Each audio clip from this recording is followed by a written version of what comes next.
Саламатсыздарбы, урматтуу телекөрүүчүлөр, эфирде Ден соолук программасы, аны мен Сейит Эмираев алып барам.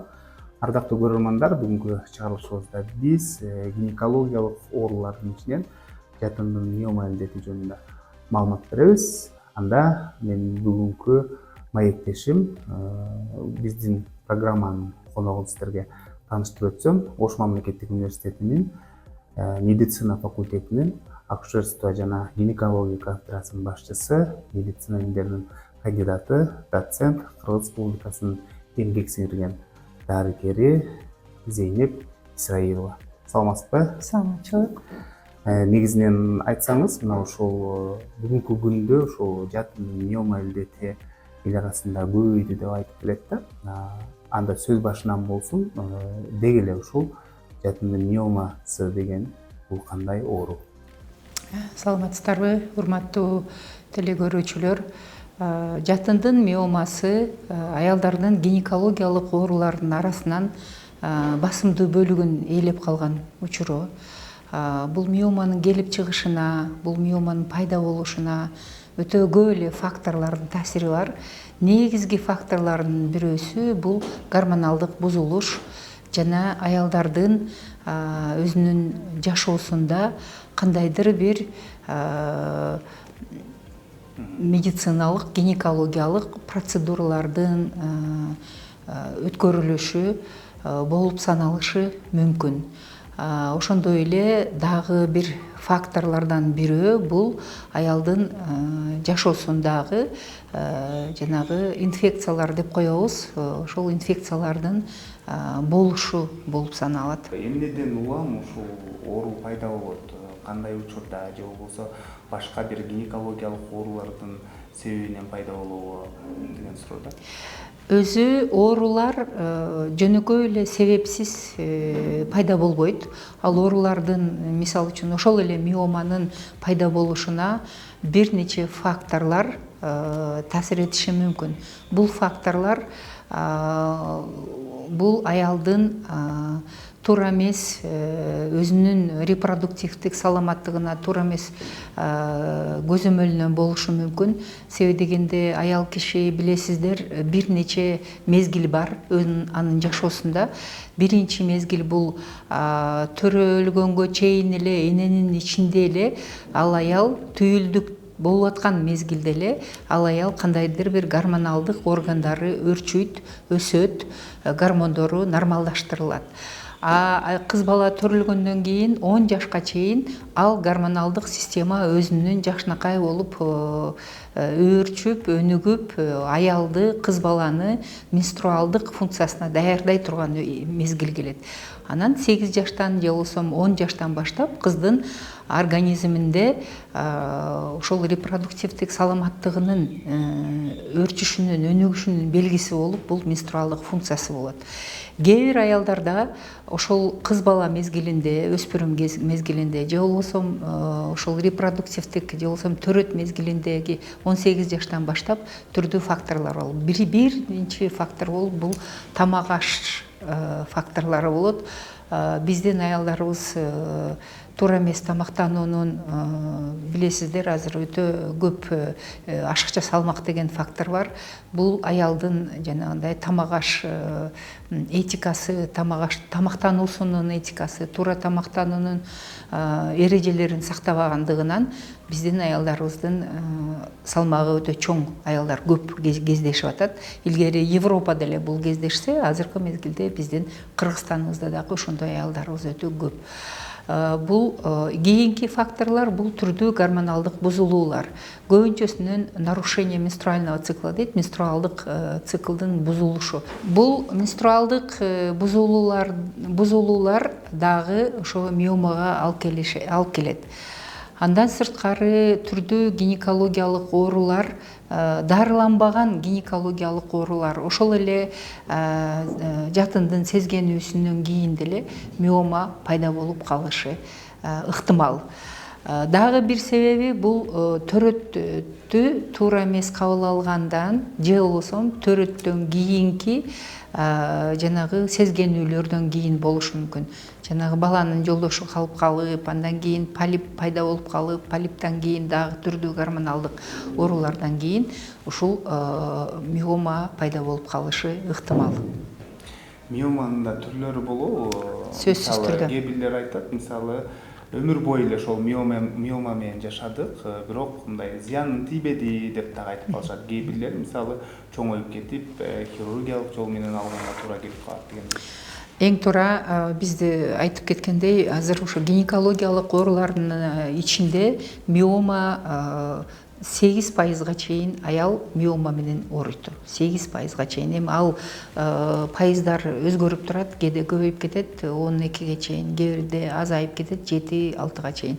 Бирок миоманын түрлөрү бар. Эгерде алып карасак, миоманын жатынга, жатындын катмарына тиешелүү болгон да. Мисалы үчүн, эгерде миома мынау жатындын булчуң катмарында боло турган болсо, ал бир түрү, андан кийин жатындын ички баягы эндометрий деп коет, же болбосо слизистый алган жанагы былжырка катмарында боло турган болсо, же болбосо серозная оболочка деп коет, бул сырткы жатындын сырткы катмарында боло турган болсо, бул ушундай негизги баягы жайгашканына караганда ушундай 3 түрү бар. Анан миоманын дагы гистологиялык түрлөрү бар. Аны баягы миоманы алгандан кийин биз аны гистологияга жөнөткөндө ошол түрлөрүн ажырата билебиз. Бул жанагы булчуңдар көбүрөөк, же болбосо соединительная ткань көбүрөөк, же болбосо дагы башка тканьдар көбүрөөк боло турган болсо, ошондой түрлөргө бөлүнөт. Миоманын дагы бир түрү бул гормонго таасир этүүчү өсмө деп коет да булнучу.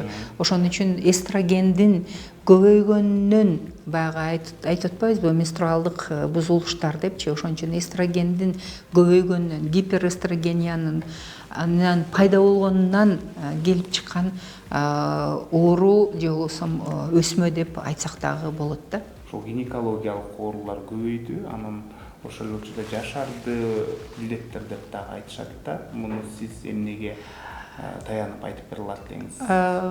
Азыркы мынау илимий адабияттарда, илимий макалаларда ушул далилдүү айтып атышат. Бүт эле оорулар жашаргандай биздин гинекологиялык оорулар да жашарды. Буну мен биринчи себеби айтмакмын, биздин кыздарыбыз, өспүрүм кыздарыбыздын ден соолугуна жакшы биз көзөмөл кыла албаганыбыздан себеп деп айтам да. Себеби дегенде бул маселе боюнча дагы биз бир мезгилдерде маселе көтөргөнбүз. Сиздин көрсөтүүңүздө, Сейит мырза, ошондо дагы мен айтып кеткенмин, бизде детский гинеколог же болбосо ювенолог деген адис жок да, аз. Ош областында бирөө эле бар, бирөө экөө эле бар. Өздөрү жанагындай окууну өтүп келип, специализация кылып, анча-мынча өспүрүм кыздарды көргөндөр бар. Бирок муну менен специалист жок менен байланыштуу бул өспүрүм кыздардын проблемаларын биз чече албай атабыз да. Ошон үчүн гинекологдор аракет кылып атат, бирок гинекологдордун дагы башка жумуштары болгон үчүн бул өспүрүм кыздардын проблемалары көп чечилбей келет. Анан дагы бир маселе, бул өспүрүм кыздарыбыздын маалыматы так, таза, сапаттуу маалыматы жоктугунан алардын жүрүш турушунун өзгөрүшү, өздөрүнүн баягы денесине, өздөрүнүн баягы репродуктивдик мүмкүнчүлүгүнө болгон көз караштарынын кичине туура эмес өсүп атканына дагы байланыштуу деп ойлойм.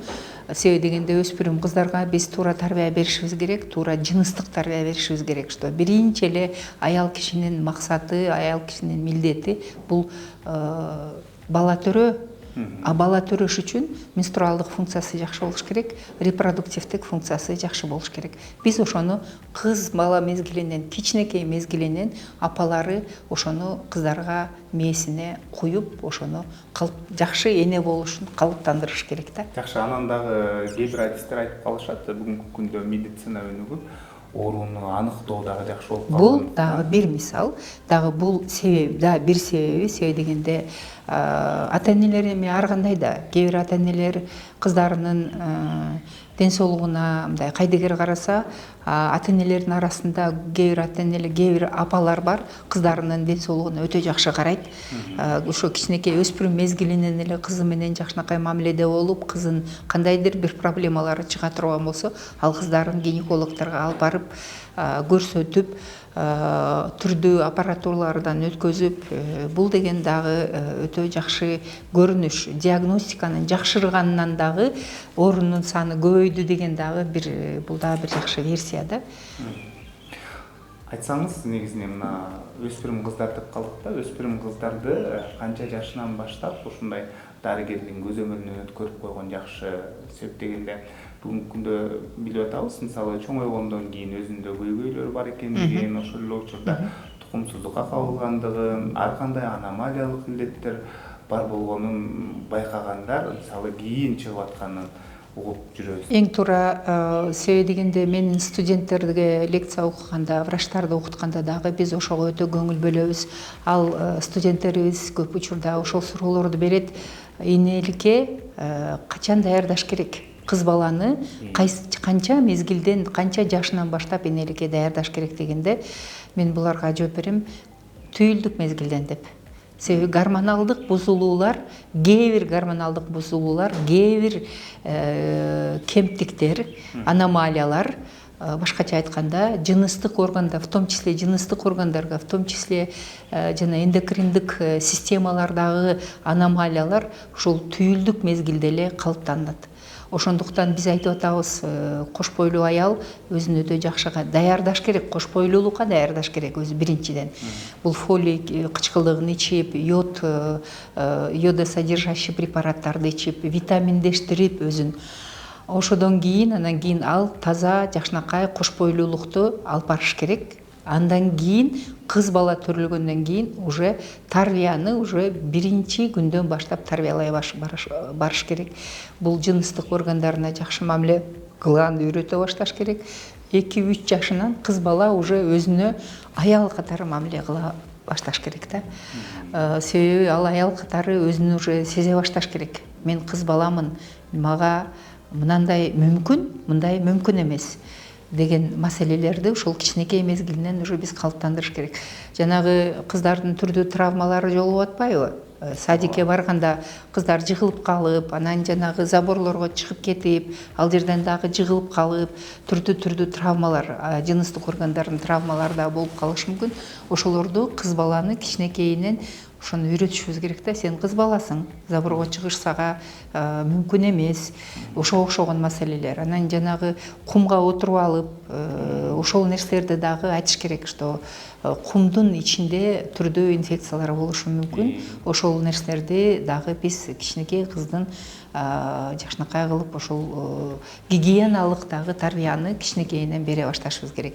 Анан кыз бала уже 8 жашынан, 10 жашынан баштап менструалдык функцияны кабыл ала башташ керек. Менструация келген учурда кандай гигиеналык процедураларды жасаш керек өзүнө өзү, кандай каражаттарды колдонуш керек гигиеналык, кандай каражаттарды колдонууга мүмкүн эмес, кандай өзүн ошо менструация келген убакта өзүн кандай алып барыш керек. Эгерде бузулуу болсо кандай болот, же бузулуу болбосо кандай болот. Анан мен айтып кетерим, мен студенттердин баардыгына айтамын, бизде азыр сотка бар.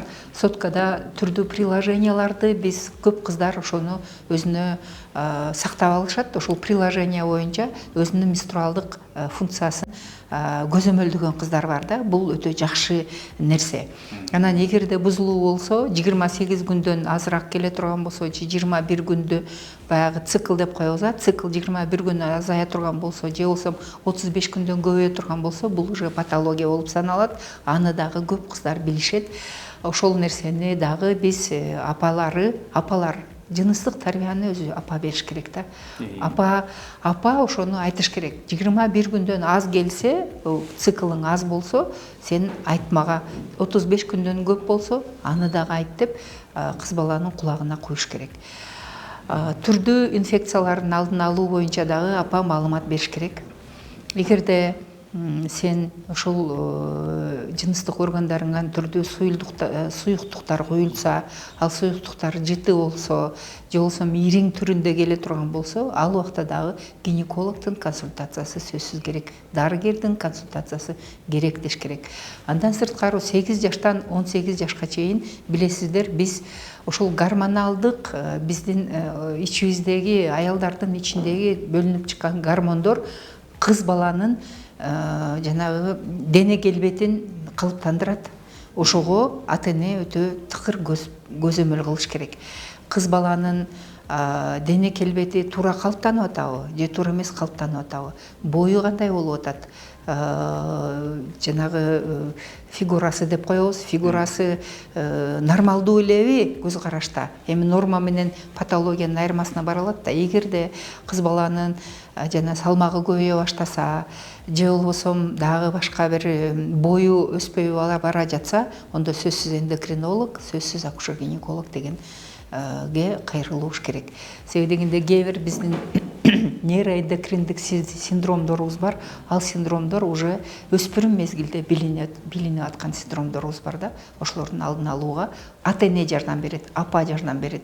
Апа өтө тыкыр көзөмөл жүргүзүш керек. Азыр эми оңойлоп калбадыбы? Илгери, мисалы үчүн, бир 15 жыл, 20 жыл мурун сөзсүз гинеколог өзгөчө отуруп, анан кийин башка адистер башкача отурат эле да, терапиялар. Азыр андай эмес да. Азыр деген үй бүлөлүк медицина, үй бүлөлүк дарыгер деген бар. Үй бүлөлүк дарыгерге кайрылса болот. Түрдүү түмөн частный, жанагындай жеке менчик клиникалар бар. Эгерде көйгөй пайда боло турган болсо, анын чечүү жолун уялбастан анын чечүү жолун издеш керек. Айрым бир адистер айтып калышат да, бүгүнкү күндө кыздар андай батыраак жетилүүдө депчи. Мисалы, эрте ошол этек кири келип, мисалы, ошону өз алдынча кандай десек, гигиенасына көңүл буруу дагы ушундай нерсе дагы маселе жаратып атат. Анан кээ бирлеринин, мисалы, ата-апасы, мисалы, кыздарым жаш деп, мисалы, миграцияда жүргөн учуру дагы кандайдыр бир көйгөй болууда деген маселе бар да. Билесиздер, бүт дүйнө жүзү боюнча акселерация деген маселе бар да. Акселерация деген бул эрте жетилүү, эрте жыныстык жактан, репродуктивдик жактан эрте жетилүү.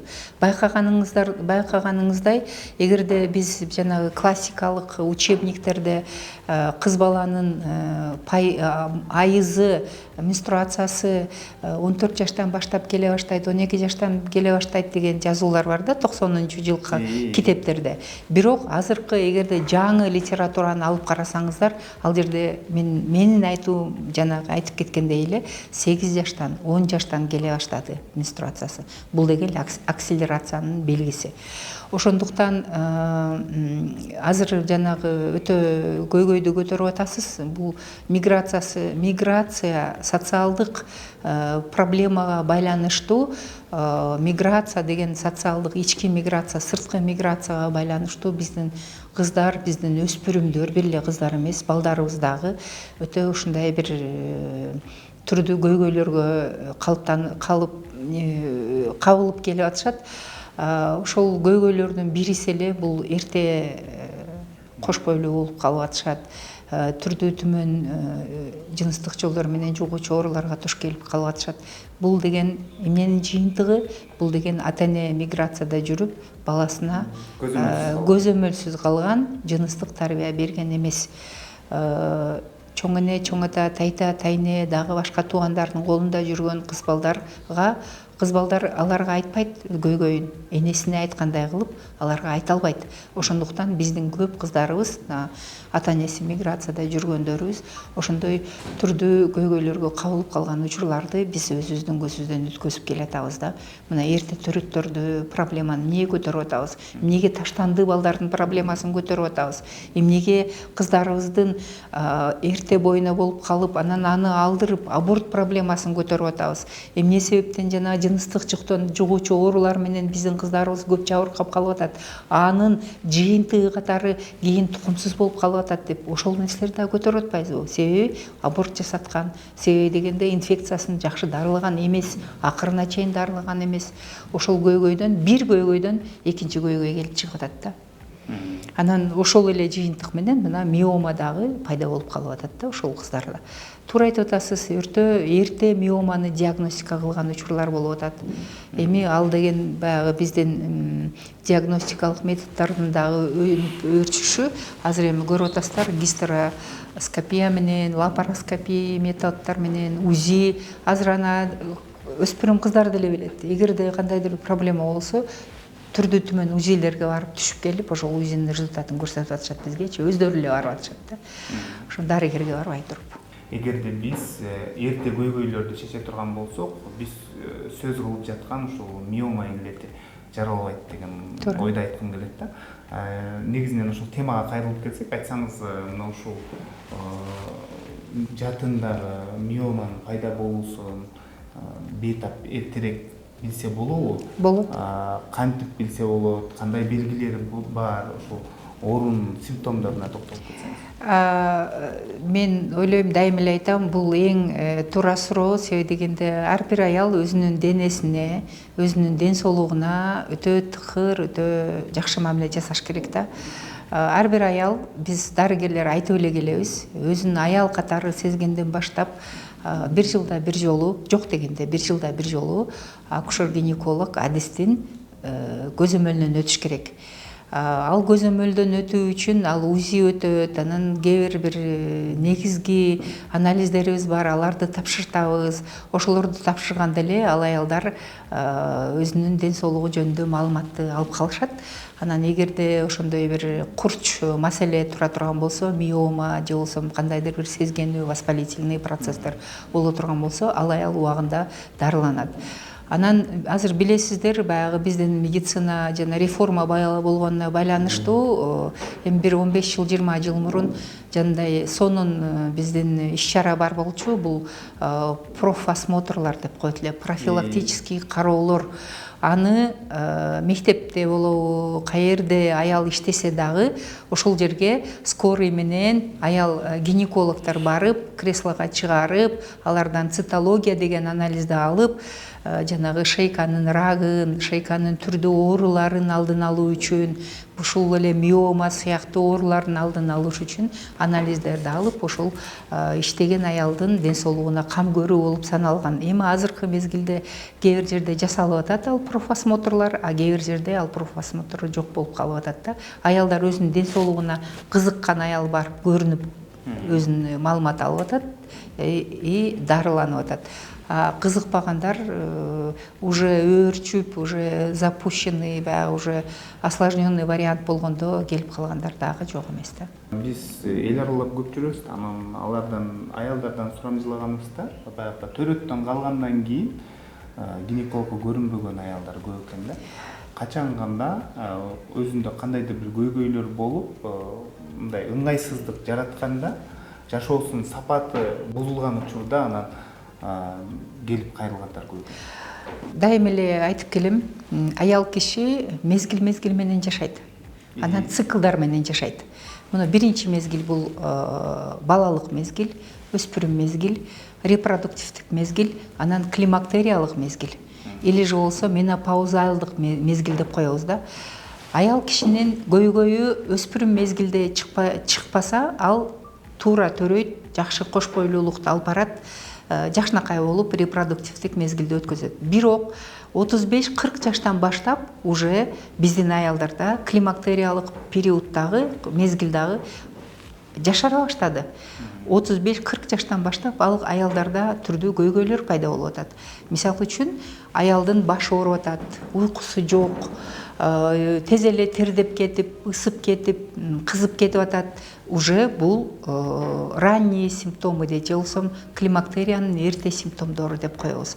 Психоэмоционалдык өзүнүн деңгээлин көзөмөлдөй албаган аялдар болуп атат. Бул деген баягы кыжалат болуп, депрессияга түшүп, балдары менен урушуп, күйөөсү менен урушуп, дагы башка дагы көйгөйлөр бар да, психоэмоционалдык. Бул эрте климактериянын эрте симптомдору деп коет да. Бул симптомдор дарылабай турган болсо, кийинки орто симптомдоруна өтүп кетет. Ал орто симптомдору бул деген жүрөгүнүн бат согушу, аба жетпей калышы, өзүн контролдой албай түрдүү психикалык ооруларга, депрессияга кирип кеткендер. Депрессия, климактериялык периоддагы депрессия аябай татаал дарыланат да. Ушуну биздин аялдар жакшы түшүнбөйт да. Ошондуктан кандайдыр бир башы ооруп, уйкусу жок болуп, же болбосо кызып кетип атса, туура эле тез эле барып туруп өзүнүн ошол жанагы дарылай турган усулдары бар, методдору бар, ошону колдоно билиш керек.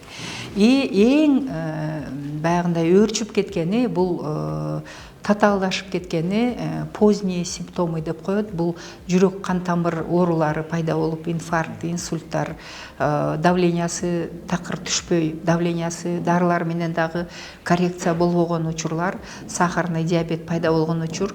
Анан эң бир биздин аялдарыбыз үчүн 45 жаштан 50 жаштан өткөндөн кийин бул остеопороз оорусу. Ошону менен бирге эле бул гинекологиялык оорулар, атрофический вульвит, атрофический цистит деп коет. Тогда, когда биздин аялдарыбыз сийдигин кармай албай. Анан кийин жанагынтип түрдүү выделениялар менен келет. Ал жерде аны дагы дарылаш кыйын болот. Себеби дегенде гормондордун деңгээли төмөндөгөндөн кийин биз ага гормон жазышыбыз керек. Ал гормонду биздин аялдар көптөрү ичкиси келбейт. Байкаганыңыздар эле поздний симптомдорго жанагы повышение ИМТ деп коет, жанагы индекс массы тела, аялдын салмагы көбөйө баштаганы, бул дагы өтө чоң көйгөй да, аны контролдой албайт. Метаболический синдром деген бар, бул деген чоң салмакка түрдүү оорулардын кошулганы. Бул артериальная гипертензия, остеопороз и так далее. Мына байкаганыңыздар эле кыш келген учурда травматологторго же болбосо травматология бөлүмдөрүнө ким көбүнчөсүнөн жатып атат?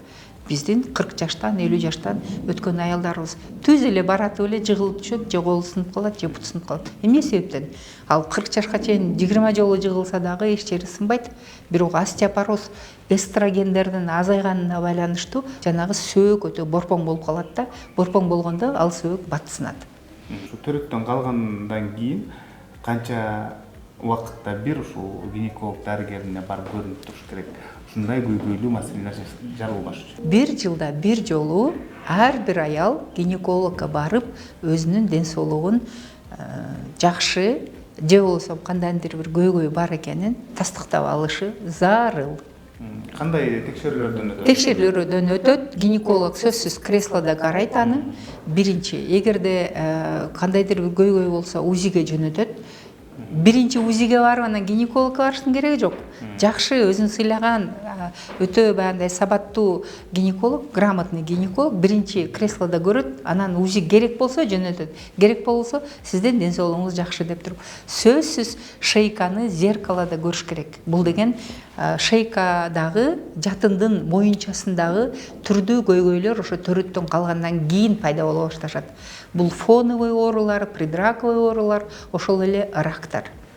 Билесиздер, дүйнө жүзү боюнча рак шейки матки 7-чи орунда турган менен, бирок биздин мына центральный азиатский өлкөлөрүбүздө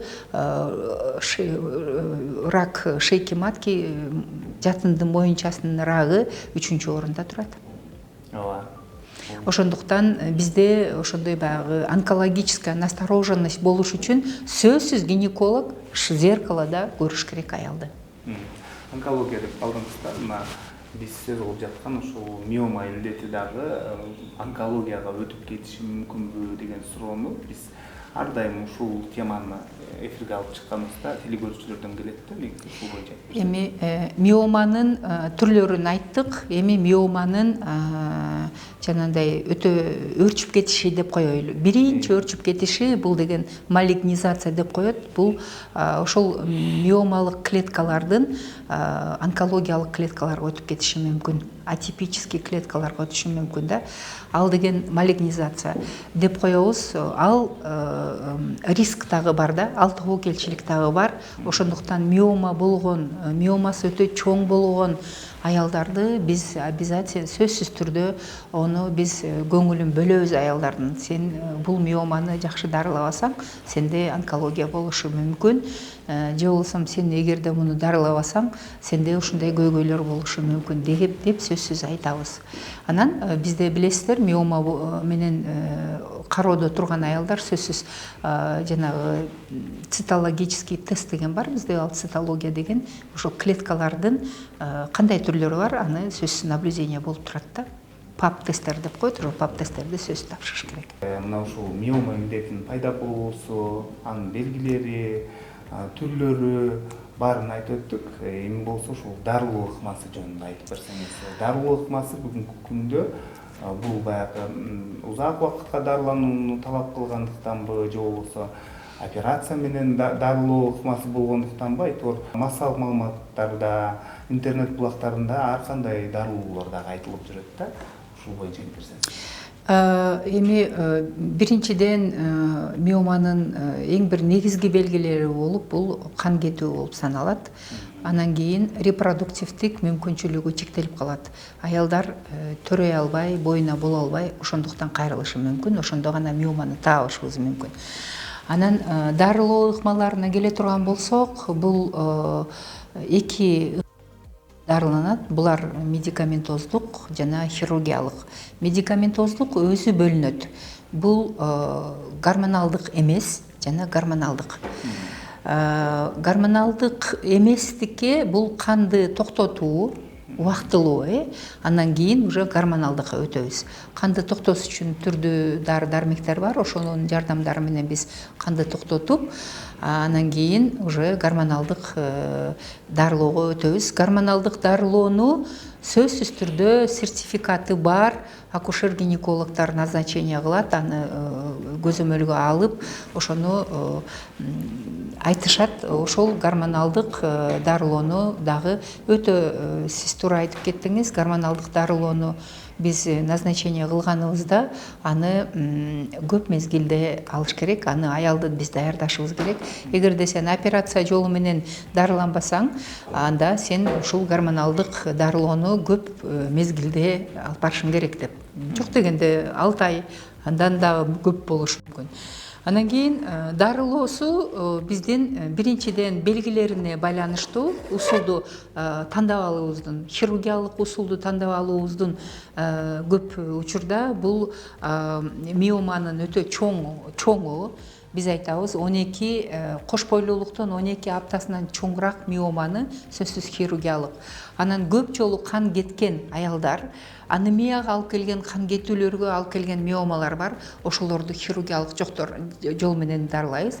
Анан кийин гормоналдык жолдор менен дарылаган миома гормонго таасир этпеген учурда и дагы бир көрсөтмөсү, бул деген миома биздин коңшу, ошол жатынга коңшу органдардын иштешине терс таасирин тийгизгенде, бул сийдик жолдоруна терс таасирин жана жанагы прямая кишка деп коебуз, арка печче, түз ичегинин иштешине, то есть запорлор пайда болушуна, же болбосо ошол чоң занга барганда аял киши өтө кыйналып, ошол мезгилде биз операция жолун, операция ыкманы көрсөтмө деп билебиз. Көп учурда биздин аялдар Кыргызстанда, мисалы үчүн, көп учурда ошол көп кан кетүүнүн айынан операцияга барган аялдар көп. Эми азыркы учурда билесиздер, операция бир нече түргө бөлүнүшү мүмкүн. Бул лапароскопиялык операциялар жана ачык операциялар деп коебуз, лапаротомиялык операциялар. Лапароскопиялык операциялар бул деген гистерорезектоскопия дейт. Биз кын аркылуу, влагалище аркылуу жатынга кирип, миоманы ошол резектоскоп менен, резекта деген бул кесип алып чыгуу. Жатындын ички катмарын көрүп, анан кийин эгерде ошол жерде кандайдыр бир өсмө боло турган болсо, аны ошол жерде эле алып чыга турган ыкма пайда болуп калган. Бул бизде Ошто дагы бар. Бул нерсени жакшынакай кылып көп аялдарды дарылап жүргөн дарыгерлерибиз бар, Аллага шүгүр. Дагы бир ыкмасы бул ачык жол менен, эгерде миома мына жатындын сырткы катмарында же болбосо мына булчуң катмарында жайгаша турган болсо, анда уже ачык жол менен же болбосо лапаротомдук жол менен бул аялдын передний брюшная стенкасынан киришип, жатынга жетишип, анан көрүшөт. Эгерде миоманы жөн эле алып койсо боло турган усулбал, бул консервативная миомэктомия деп коет, консервативдик жол менен. Же болбосо миома жатынга, бул көбүнчөсүнөн баягы кандан калган кремактериялык мезгилге жеткен аялдарга, эми жатындын көп деле кереги жок болуп калган аялдар болгондо, бул ушул жатын менен кошо миоманы алып койгон учурлар бар. Эгерде бул дагы бир көрсөтмөсү, дагы бир көрсөтмөсү, бул миома көп миома боло турган болсо, мына жерде жайгашкан миоманын жайгашкан жерлерин көрүп атасыздар.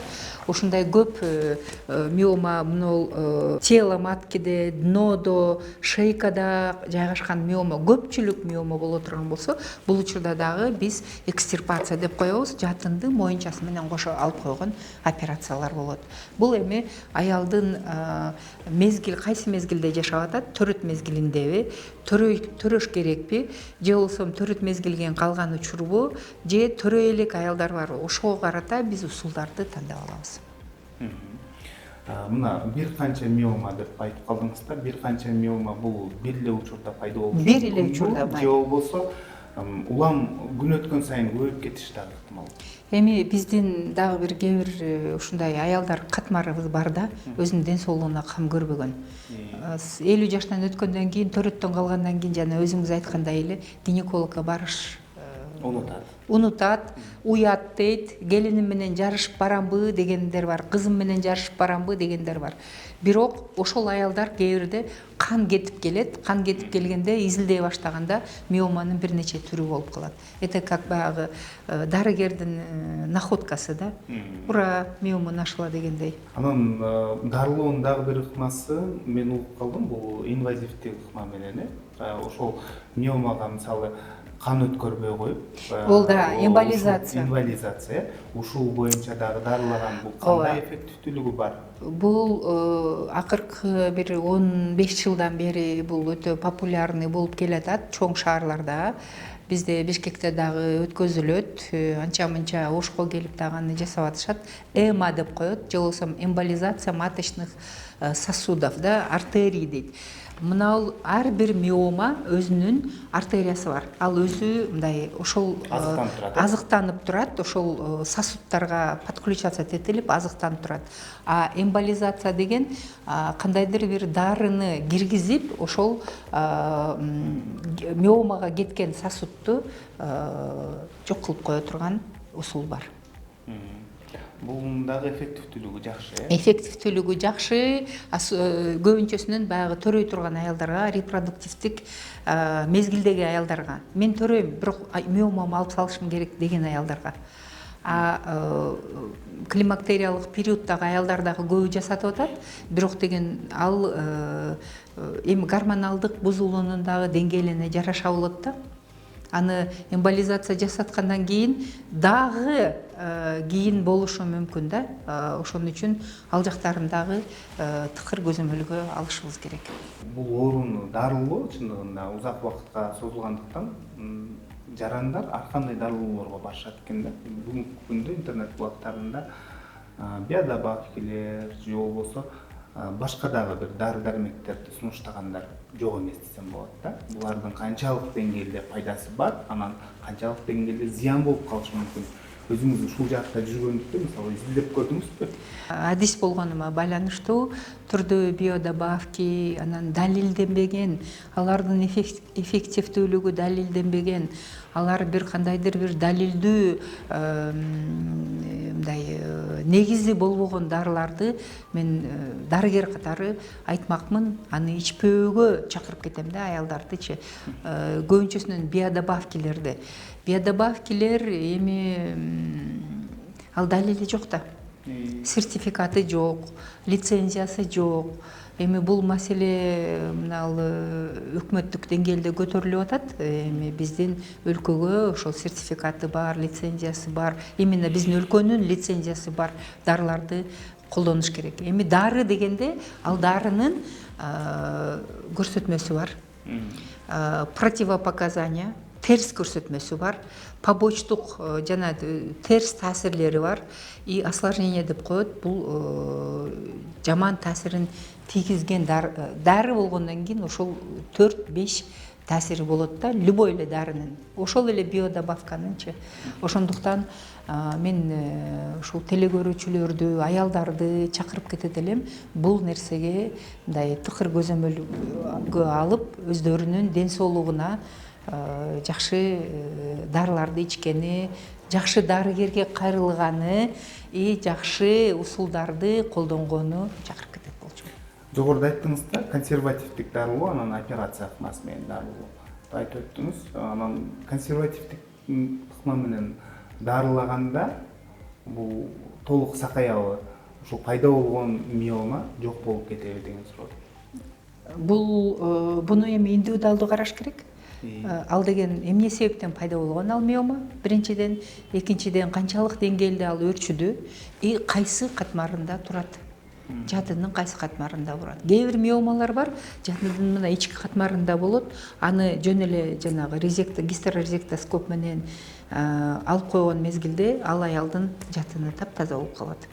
Гормоналдык эгерде немесин жанагы гормоналдык бузулууларын тегиздеп кое турган болсо, ал аялдар төрөйт. Төрөгөндөн кийин ал миома такыр жок болуп калышы мүмкүн. А кээ бир аялдардыкы бар, бир миомасын алсаң, башка жерден миомасы чыгып калат. Бул деген дагы баягы индивидуалдуу караш керек да бул маселеге. Бүгүнкү күндө бул оорунун жашарган бирден бир көйгөй жаратып атканы бул төрөй албай жаткан айымдар дагы көп экен да. Ушунун айынан кош бойлуу боло албай жатам, эмне кылам депчи. Анан кээде ушул тилекке каршы операция ыкмасы менен жатын баарын ушул операция ыкмасы менен алып койгон учурлар дагы кездешип атат да. Жатынды такыр алып коюш үчүн мен жана айтып кеткен өтө мындай көрсөтмө керек, өтө мындай тыкыр көрсөтмөлөр керек, татаал көрсөтмөлөр керек. Бул биринчиден, экинчиден миома жанагы тукумсуз аялдардын ичинде миома кандайдыр бир пайызды ээлейт. Себеби дегенде аял кайрылбашы мүмкүн, менде миома бар экен, ошону дарылап коюңуз деп кайрылбай калышы мүмкүн. Бирок аял кайрылат, тукумсуз болуп атам, боюма болбой атат, эмне кылсам болот? Анан аны обследование кылып аткан учурда миомасын көрүп, аны дарылап, анан канчалык эффективдүү болот биздин дарылаганыбыз, ал дагы ошол мезгил көрсөтөт и ал себептери көрсөтөт. Эгерде гормоналдык бузулуштардын эсесинен болуп аткан себеп боло турган болсо, ал гормоналдык бузулуштарды коррекция кылгандан кийин ал аялдын миомасы дагы жок болот и боюна дагы болот. Жаш аялдарда. А эгерде ал аялдын гормоналдык бузулуштары өтө мындай татаал боло турган болсо, көп убакыт керек аны дарылаш үчүн. Мисалы, ушул бир органды алып салуу кээде ошолго муктаж болуп атасыздар да. Анан алып салганда бул организмде кандайдыр бир өзгөрүүлөр болобу? Ал аялдын жашоо сапатында кандайдыр бир мындай деген маселе бар да. Мисалы үчүн бир органды алып, бир орган жок болсо, ал кол жок болсо, бут жок болсо, бул инвалид. Жатын жок болсо деле ал аял инвалид. репродуктивдик инвалид болуп саналат. Себеби ал аял төрөбөйт. Жатындын дагы жанагы тукумдандардын дагы яичниктердин дагы өзүнүн функциясы бар.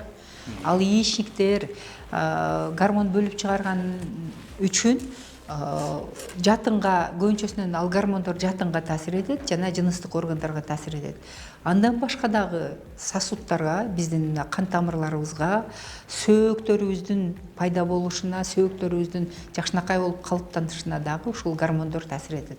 Ошондуктан биринчи органды алып салыш үчүн биздин дарыгерлерибиз сөзсүз түрдө аялга айтат, кандай бул органды алып салгандан кийин кандай жашоо болот. Жашоонун сапаты өзгөрөт. Чындыгында өзгөрөт. Ал аял инвалид биринчиден, экинчиден эгерде төрөт мезгилиндеги аял боло турган болсо, ал төрөй албай калат. Өзүнүн репродуктивдик мүмкүнчүлүктөрүн ишке ашыра албай калат. Бул биринчиси. Экинчиси, эми андан башка дагы гормондордун таасири бар да. Мен жана яичникти алып салган мезгилдегини айтып атам да. Бул яичник гормон бөлүп чыгара турган орган болуп саналат. Ал гормондор эстроген, тестостерон, прогестерон. Алардын өздөрүнүн таасир эте турган органдары бар да. Ошондуктан биз сөзсүз түрдө эгерде тукумданды алып салса, яичникти алып салса, же жатынды алып салса, гормоналдык кандайдыр бир коррекция кылышка биз мажбурбуз. Бул баягы төрөт мезгилиндеги репродуктивдик мезгилдеги аялдарга коррекция жасаш керек, сөзсүз. Жакшы. Операция жолу менен дарылагандан кийин аял киши өзүнө кандай кам көрүш керек? Жогоруда айттыңыз, мисалы миоманын өзүн алган операция, анан бир органды кошо алып койгон операция бар да. Бул учурда телекөрүүчүлөрдө дагы азыр ушундай суроолор пайда болушу мүмкүн. Мисалы, миоманын өзүн алганда дагы миома пайда болуу коркунучу барбы, дагы пайда болуп калышы мүмкүнбү деп дагы айтып калышы мүмкүн да. Бул кайталоо болуп калат. Эгерде аялда миома болуп, ал миоманы кандайдыр жол менен алдырса дагы, лапароскопиялык жол мененби, же болбосо лапаротомиялык жол мененби, эки учурда тең аял кийинки мезгилинде өзүнүн ден соолугуна өтө тыкыр көзөмөл кылыш керек. Бул деген гормоналдык бузулуштардын алдын алыш керек. Биринчиден, экинчиден, эгерде ошол жатынды алып койгон, тукумдандарды алып койгон мезгили учурап кала турган болсо, гормоналдык коррекция жасаш керек. Себеби аял киши жашоонун сапатын жоготпош керек да. Жашоо сапаты деген азыркы мезгилде бул жакшы термин пайда болуп калды го биздин. Жашоонун сапаты деген биринчи бул ден соолук. Ден соолук, аял иштеш керек, аял жашаш керек, бала чакасы менен кошо жакшынакай өзүнүн максаттарына жетиш керек деген маселелер бар да. Ошондуктан жашоо сапатын жогорулатуу максатында сөзсүз түрдө гинекологко же болбосо үй бүлөлүк дарыгерге көзөмөлүндө туруш керек ал аял. Эл арасында дагы бир айтылып жүрөт, ушул киста менен миоманы окшош деп дагы, же бир оору деп дагы ойлогондор бар экен да. Бул экөөнүн айырмачылыгы эмнеде? Анан кимиси коркунучтуу? Миома дагы, киста дагы, эндометриоз дагы, же болбосо мастопатия дагы, кистанын кээ бир түрлөрү бул деген ошол эстрогендин көбөйүп кеткенинин негизинде пайда болуучу оорулар. Гиперэстрогенемия деп коебуз да. Же болбосо гормоналдык бузулуулардын негизинде келип чыккан оорулар. Кистанын бардык түрү эмес, кээ бир түрлөрү деп айтып атам. Ошондуктан гиперэстрогенемиянын негизинде пайда болгон оорулар булар мастопатия, эмчек безинин шишиктери, миома жана эндометриоздун кээ бир түрлөрү ушул гиперэстрогенемиянын негизинде пайда болуучу оорулар. Аны акушер-гинеколог гормоналдык фонду изилдөө менен ал диагнозду кое алат. кайсы деңгээлде, гипофиздин деңгээлиндеби же болбосо яичниктин деңгээлиндеби гиперэстрогенемия же болбосо боордун функциясынын бузулушундагы негизинен келип чыккан гиперэстрогенемиябы, анын баардыгын дарыгер изилдеп андан кийин диагноз коюлат. Маегибиз соңуна чыгып баратат. Көрүүчүлөргө эмнени айтпай калдык, кандай кайрылуу жасайт элеңиз соңунда? Урматтуу биздин аялдар, биринчиден мен айтмакмын, өзүңүздөрдүн ден соолугуңуздарга, өзүңүздөрдүн жашоо сапатына жана жакындарыңыздын сиздердин дагы көп учурда жашап, сиздердин дагы бир жакшы жактарыңыздарды көрүп, үйрөнүп, алып калышына жана сиздердин көп кубанычыңыздарга шериктеш болуусуна өзүңүздөр гана себепкер боло аласыздар. Андыктан бир жылда бир жолу акушер-гинекологдун көзөмөлүнөн өтүп, кыздарыбызга туура тарбия берип, туура жыныстык тарбия беришке сиздер гана себепкер боло аласыздар демекмин. Өзүңүздөрдү өзүңүздөр этият кылыңыздар, өзүңүздөрдү өзүңүздөр сактаңыздар. Ардактуу көрүүчүлөр, бүгүн бизде конокто Зейнеп Исраилова, Ошмунун акушерство жана гинекология кафедрасынын башчысы, медицина илимдеринин кандидаты, доцент, Кыргыз Республикасынын эмгек сиңирген дарыгери болду. Рахмат айтабыз, атайын убактыңызды бөлүп, жалпы көрүүчүлөргө жакшы кеңештерди айтып бердиңиз, оору жөнүндө баяндап бердиңиз. Ийгиликтер болсун. Рахмат. Оорусуздон алыс болуңуз. Сиздер ден соолук программасын көрдүңүздөр. Аны мен Сейит Амираев алып бардым. Кайрадан эфир аркылуу амандашканча сак саламатта туруңуздар.